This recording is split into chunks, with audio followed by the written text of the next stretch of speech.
The Navy has released the results of a study that it conducted looking into what effect its training between 2014 and 2019 in different areas of the world would have on aquatic wildlife, on different animals, including dolphins and whales. And the results are it's going to kill and injure a huge number of dolphins and whales. Now, the Navy voluntarily did this study, and they're saying that if they had not done it and had harmed these animals, they could be in violation of federal law. So that's why they did the study. But here are some of the results. Now, understand that the deaths that we're going to be talking about would be coming from explosives testing, but some also could come from testing sonar and animals actually being hit by the ships themselves.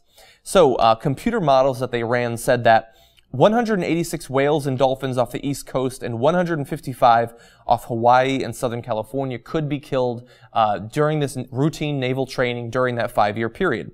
Now, off the East Coast in particular, there could be 11,267 serious injuries and 1.89 million minor injuries like temporary hearing loss. The reports further said that the testing and training may cause marine mammals to change their behavior, such as swimming in a different direction, in 20 million different instances. Now, that's just the East Coast. Off of Hawaii and Southern California, it could cause over 2,000 serious injuries and 1.86 million temporary injuries and 7.7 million instances of behavioral change.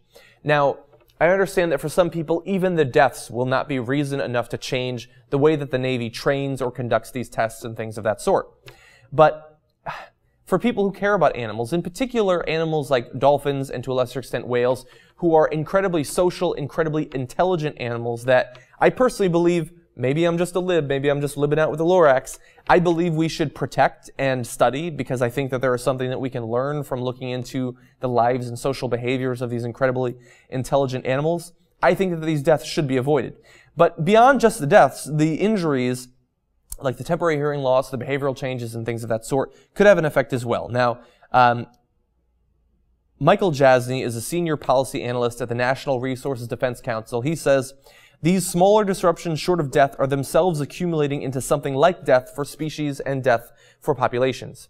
Now, dolphins and whales are not simply there to have pictures taken of them when people go on cruises and things of that sort. When we disrupt in a major way by killing, by maiming possibly millions of these animals over the period of a few decades, that could have major repercussions for the rest of the aquatic ecosystem out there. And we depend on that ecosystem in many ways. Now, we've already had a huge impact of it. I've read numbers saying that in the last 80 or so years, we've killed about 90% of the fish in the oceans by overfishing, by pollution, and things of that sort. Let's do what we can to protect the rest. Now, I know the Navy needs to conduct its tests. Sonar needs to be tested. They need to conduct their training exercises and things of that sort because they are tasked with protecting America. It would be great, though, if they could do these training exercises in a way that did not so clearly harm, in a massive scale, incredibly intelligent, incredibly social animals like dolphins and whales. Maybe I'm just a lib, but I think that we can accomplish both of those goals at the same time in some way.